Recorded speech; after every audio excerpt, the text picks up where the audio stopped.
Moi, mon switch m'a permis de passer du monde des agences de communication digitale au monde merveilleux de la couture. En fait, il y a encore un an, j'étais dans une agence de com digitale parisienne et j'étais à la tête du pôle social media.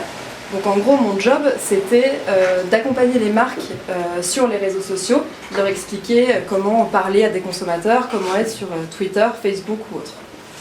Et du coup, j'ai passé 7 ans dans le monde des agences, RP, digital, com. C'est un monde qui m'a toujours passionnée, sauf que au bout de 7 ans, je commençais à avoir un peu l'impression de tourner en rond. Alors j'étais dans une sorte d'errance, c'est-à-dire que j'étais toujours contente de venir le matin, mais je sentais qu'il me manquait quelque chose. Après, à côté de ça, normalement, le move facile quand on vient des agences, c'est de passer chez l'annonceur. Et alors c'est là où peut-être que le contraire sera démontré, mais moi j'avais une image de l'annonceur très noire. Pour moi, c'était les grands groupes, le poids de la hiérarchie, être cantonné dans un seul rôle, et c'est absolument ce que je voulais pas faire. Alors voilà, je savais ce que je voulais pas faire.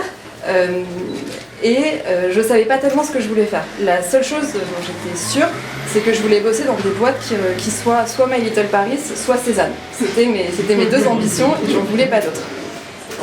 Évidemment, si je suis là ce soir, c'est que je n'ai pas eu l'occasion de travailler dans ces boîtes. Mais voilà, c'était vraiment ce côté artisanal qui m'intéressait. Et puis en parallèle, il y a une amie qui me parlait d'un certain Romain qui lui était en train de créer une start-up liée à la couture. Alors la couture et moi, c'était pas du tout ça. J'avais évidemment jamais touché à une machine à coudre. Je savais à peine coudre un bouton. Enfin, je suis absolument pas dans les loisirs créatifs ni dans le do-it-yourself. Mais j'avais envie d'en apprendre un peu plus sur son parcours et voir comment lui était passé, pareil, d'un grand groupe à je monte ma boîte. Et du coup, on s'est rencontrés il y a un an exactement, à une soirée qui était plutôt drôle puisque c'était le café dans lequel on s'est retrouvés, organisé à ce moment-là une soirée phéromone. Alors une soirée phéromone, c'est une sorte de speed dating dans lequel, au lieu de rencontrer les personnes, vous allez sniffer des t-shirts et en fonction de l'odeur qui vous plaît ou non, eh bien vous rencontrez ensuite la personne. Donc je ne sais pas si c'est les phéromones ou autre, mais il a fallu qu'une heure à Romain pour me convaincre de rejoindre l'entreprise Louis Antoinette qu'il était en train de créer. Et en fait, ça a été là mon vrai switch, où je suis partie en me disant c'est bon, j'ai envie de le rejoindre dans l'aventure, j'ai envie de participer à la création de Louis Antoinette, à imaginer toute la communication, toutes les briques éditoriales, enfin tout un ensemble pour que ça devienne une vraie entreprise.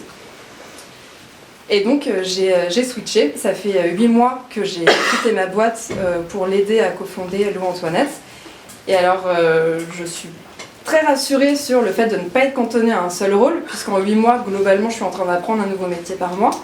J'ai appris la couture, je suis devenue un peu styliste, un peu graphiste. Je fais beaucoup de manutention aussi, puisqu'en fait, Louis Antoinette, c'est des vêtements à faire soi-même qu'on propose notamment en kit. Donc tout ce qui est découpe de tissu, mercerie, voilà, je sais faire aussi. Je fais aussi femme sandwich, parce que je porte du Louis Antoinette ce soir. Enfin voilà, j'ai appris plein de métiers et surtout, je suis passionnée par toute cette aventure. Après, il y a un mot en fait que j'avais envie de partager avec vous ce soir, c'est le verbe convaincre. À partir du moment où on a switché, il faut convaincre beaucoup de personnes. Il faut aussi se convaincre qu'on a fait le bon choix. Quand on switch pour passer à l'entrepreneuriat, il y a une donnée financière qui est très importante. Dans mon cas, j'ai un mari et un enfant à la maison, donc autant vous dire qu'on ne peut pas prendre de décision à la légère. Il a fallu aussi évidemment que je convainque mon entreprise de me laisser partir dans les meilleures conditions possibles pour envisager sereinement la suite de Louis Antoinette. Il a fallu me convaincre moi. Alors c'était plus être sûr d'avoir l'objectivité nécessaire pour savoir si oui ou non je faisais les bons choix et si finalement une autre offre ne pourrait pas aussi bien me convenir.